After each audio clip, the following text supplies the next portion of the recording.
వందనాలు. ఈ అత్యంత కృపను బట్టి వందనాలు. మరొకసారి వాక్య ధ్యానంలోకి వెళ్తున్న మమ్మల్ని వింటున్న వారిని జ్ఞాపకం చేసుకోండి. గ్రహించుకునే హృదయం వారికి దయచేయండి. వాక్య వివరణ చేసే జ్ఞానము, ఆత్మశక్తిని నాకు దయచేయండి. విన్న మాటలు మేము విని మర్చిపోకుండా ఆ మాటల ద్వారా జీవించే ధన్యత మా అందరికీ దయచేయండి. కొద్ది నిమిషాల వాక్యపు వెలుగులో ఉంచండి. నీ ఆత్మచేత ముద్రించండి. యేసుక్రీస్తు వారి నామమును బట్టి వేడుకుంటున్నాం తండ్రి, ఆమేన్. జాగ్రత్త. క్రైస్తవులు ఏ విషయాల్లో జాగ్రత్త వహించాలి? సాధారణంగా జాగ్రత్త అనేది చాలా ముఖ్యమైనది. జాగ్రత్త అనేది చాలా ముఖ్యమైనది. కనుక బైబిల్లో కొన్ని విషయాల్లో అసలు క్రైస్తవులు వేటి విషయాల్లో జాగ్రత్త వహించాలనే విషయాన్ని మనం ఒకసారి జ్ఞాపకం చేసుకుందాం. మరి హెబ్రీయులకు రాసిన పత్రిక 12వ అధ్యాయం 15-16. మీలో ఎవడైనను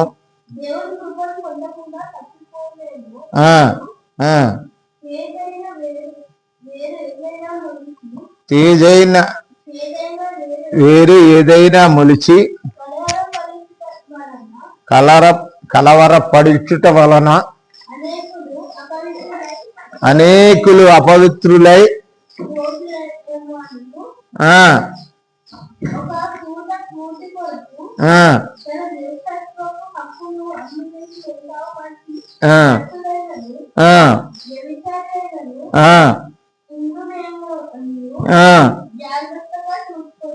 అది ఇదేని గురించి జాగ్రత్త. ఎవడైనా సరే దేవుని కృప పొంది, రక్షణ పొంది, బాప్తిసం పొంది దేవుని బిడ్డగా క్రైస్తవుడిగా జీవిస్తున్నవాడు ఆ కృపను పోగొట్టుకోకుండా చూసుకోవాలి. తప్పిపోతున్నాడేమో తన నడక, తన ప్రవర్తన, తన ఆలోచన, తన మాటల ద్వారా, తన ఆలోచనల ద్వారా మరి వాడు తప్పిపోయి ఏదైనా చేదైంది ఆయన జీవితంలో, చేదు, కీడు, చేడు అనుకున్న ఏదైనా ఒకటే, అటువంటిది ఏదైనా సరే వాడి జీవితంలో ప్రవేశించి మరి ఆనాడు కలవరము చేదైనది మొలిచి కలవరపడిచి అనేకులను అపవిత్రులు చేయుచున్నదేమో అని జాగ్రత్తగా చూసుకోవాలి. ఒకవేళ పూటకూడు కోసమే జ్యేష్ఠత్వము హక్కును అమ్ముకున్నటువంటి ఏసావు భ్రష్టులు వ్యభిచారుడై ఉండునేమో అని జాగ్రత్తగా చూసుకోమంటున్నాడు. ఇది చాలా ముఖ్యమైన మాట.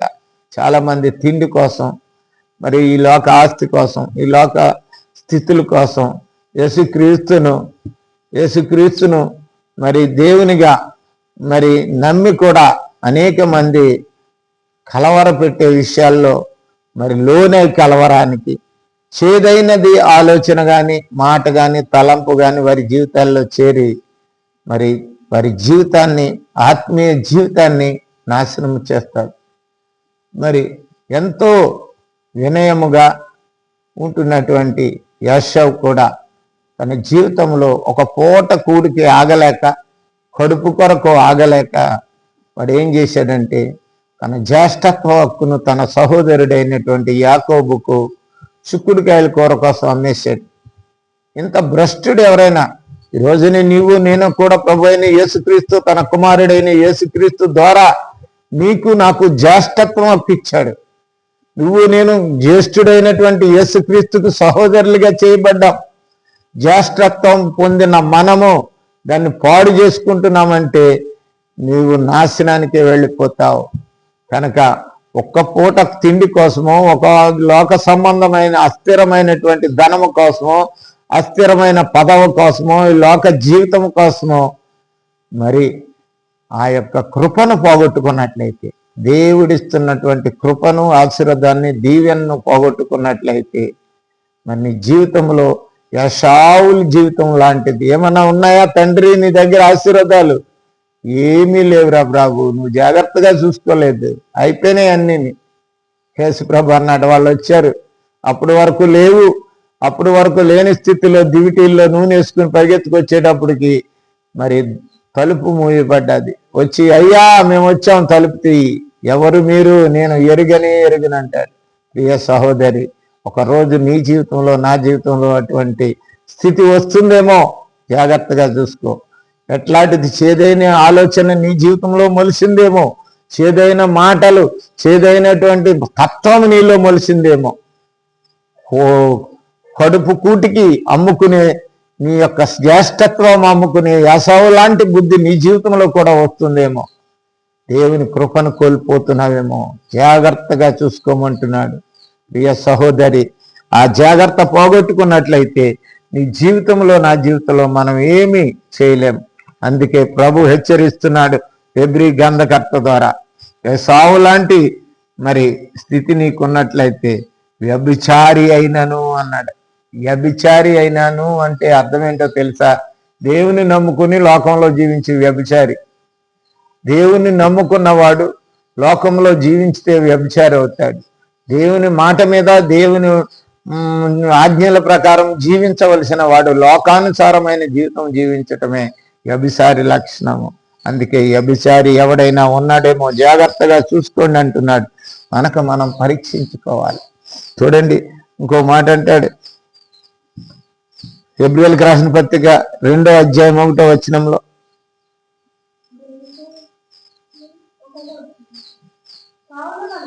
కావున మనము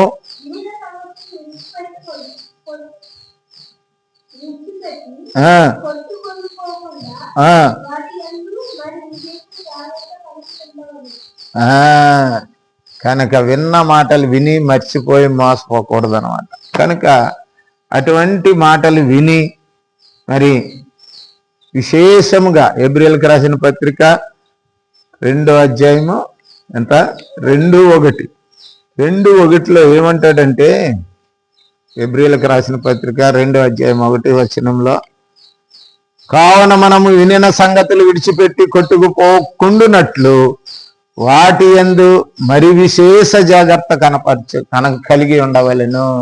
ఆ మాటల యందే విశేషం, మరి విశిష్టమైనటువంటి నమ్మకం కలిగి ఉండాలి. కనుక మర్చిపోకూడదు. విని మర్చిపోయి, పేతురు పత్రిక అంటాడు, విని మర్చిపోయి మోసపోతున్నామేమో. మర్చిపోయినా వాటిని మోసపోయిన వాళ్ళమే అయిపోతాం. జాగ్రత్తగా పట్టుకోవాలంటాడు. కనుక చూడండి ఇంకో మాట, మత్తయి సువార్తలో 10వ అధ్యాయం 17వ వచనంలో,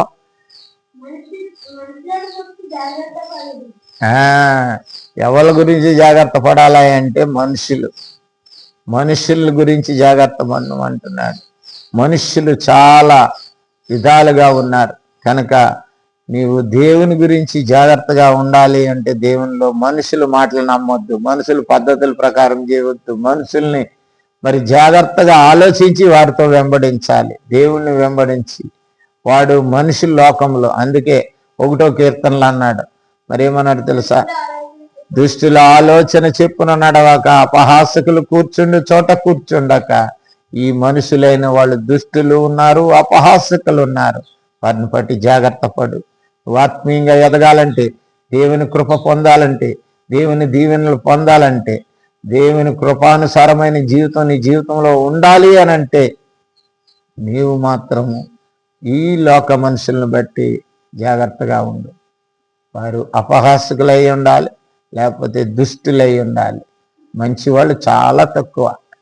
కనుక గమనించి మనం జాగ్రత్తగా ఉండాలని యేసు ప్రభు చెబుతున్నటువంటి మాట.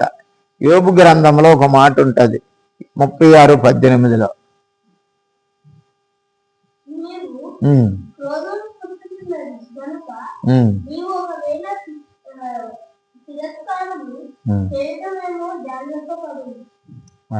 ప్రాయశ్చిత్తమును గురించి జాగ్రత్త పడము. కనుక లోకంలో భయంకరమైన దినాల్లో ఉన్నావు, భయంకరమైన పరిస్థితుల్లో ఉన్నావు. కనుక నీ ప్రాయశ్చిత్త జీవితం ఉన్నా చూసావా? నీ సమర్పణ జీవితం ఉన్నా చూసావా? దేవునికి నువ్వు ఇచ్చినటువంటి ఆ యొక్క హృదయాన్ని ఆయనకి అర్పించుకున్న స్థితి ఉన్నా చూసావా? లోకం నాశనం అయిపోతుంది. భయంకరమైన పరిస్థితుల్లో ఉన్నావు. దాని గురించి ఆలోచించుకో, జాగ్రత్తగా నువ్వు ఆలోచించు అంటున్నాడు. అదే యోబు 36:18. యోబు 30.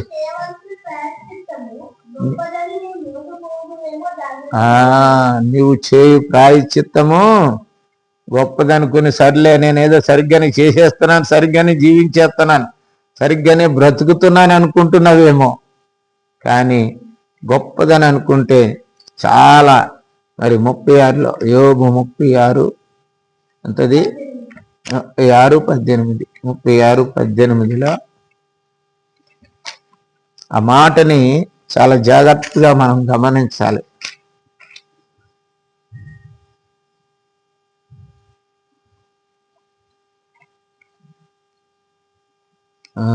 క్రోధము పుట్టించు గనుక ఒకవేళ తిరస్కారము చేదురేమో అని జాగ్రత్త పడము. నీవు చేయవలసిన ప్రాయశ్చిత్తము గొప్పదని నీవు మోసపోదువేమో, జాగ్రత్త పడము. 2 కనుక 1 క్రోధం పుట్టిస్తుంది. నీలో క్రోధం, మత్సరం, కక్ష ఈ పుట్టించే వేళ తిరస్కారం చేయదువేమో ఎవరన్నాను. గర్వం పడి ఎవరినన్నా తిరస్కారం చేస్తున్నావేమో నువ్వు. నీ గర్వము, నీ యొక్క క్రోధము ఇతరులని తిరస్కరిస్తుందేమో. అట్లాగే నిన్ను ఆశీర్వదించిన, నిన్ను రక్షించినటువంటి దేవుని తిరస్కరిస్తుందేమో. నీ డబ్బు కానీ, నీ మతం కానీ, నీ గౌరవం కానీ, నీ గర్వం కానీ జాగ్రత్త పడు అంటున్నాడు. నువ్వు చేయు ప్రాయశ్చిత్తము నాకు చూసావా, అది సరైందే అని అనుకుంటున్నావేమో నువ్వు. అలాగా నువ్వు మోసపోవద్దు. దాంట్ల గురించి జాగ్రత్తగా ఉండమని మరి దేవుడు యోబు ద్వారా ప్రకటిస్తున్నాడు. మత్తయి సువార్త 16వ అధ్యాయము 5-12 వరకు. మత్తయి సువార్త 16.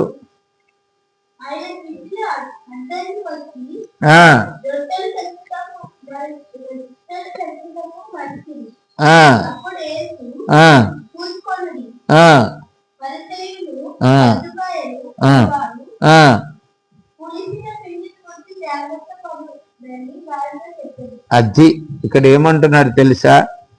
ఇక్కడ సద్దుకాయలు వాళ్ళ పులిసిన పిండి అంటాడు. దుర్మార్గత, దుష్టత్వం కలిగిన పులిసిన పిండి లాంటి వాళ్ళు సద్దుకాయలు.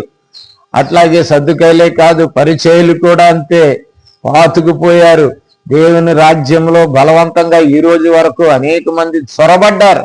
రహస్యంగా సొరబడ్డారు, బలాత్కారంగా సొరబడి దేవుని రాజ్యాన్ని నాశనం చేయటానికి ఆ పులిపిండి అయినటువంటి ఆ యొక్క పరిచయాల గురించి, శాస్త్రుల గురించి, ఆ సద్దుకాయల గురించి ఒక్కసారి జ్ఞాపం చేసుకోమంటున్నాడు. ప్రియ సహోదరి సహోదరుడా, ఒక్కసారి గమనించు. ఇంకో మాట అంటాడు చూడండి, 5లో 6 7 కూడా చూడు.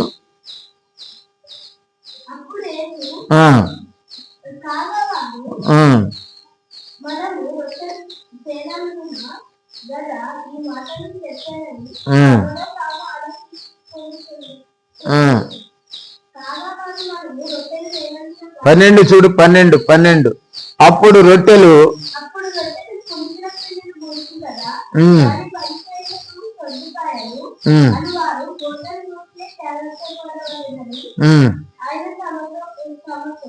చెప్పనని వారు గ్రహించరు. రొట్టెలంటే రొట్టెలే చూసుకుంటున్నారు వాళ్ళు ఏంటంటే సద్దుకాయలు, పరిచయలు వాళ్ళ యొక్క స్థితిని బట్టి వాళ్ళు వాళ్ళు సరి చేసుకోవాలని వాళ్ళ జీవితాన్ని బట్టి మరి వాళ్ళ యొక్క స్థితిని బట్టి చెప్పాడనప్పుడు అర్థం చేసుకున్నారు. నీ జీవితంలో చాలా మంచిగా నీ దగ్గరికి చాలా మంది రావచ్చు. వారి పులిసిన పిండి అయి ఉండొచ్చు. దుష్టత్వం, దుర్మార్గత, వారి యొక్క దురాశ, వారి యొక్క కడుపు కూటు కొరకు అనేక మంది వచ్చి నీకు బోధ చేయొచ్చు. కానీ వారి బోధలు వింటున్నా నీవు గమనించాలి. పులిసిన పిండేదో, పులియని పిండేదో. దుష్టత్వం లేని వాళ్ళు, క్రీస్తునందు ఉన్న వాళ్ళు ఎవరో గమనించవలసిన అవసరత నీకుందని వాళ్ళ గురించి జాగ్రత్త పడమని చెప్తున్నాడు. కొలసీలకు రాసిన పత్రిక 2వ అధ్యాయం 8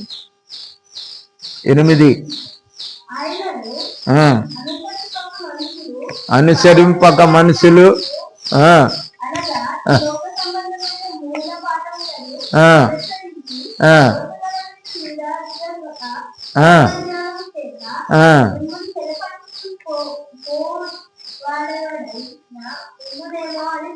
ఎవడైనా ఉండునేమో అని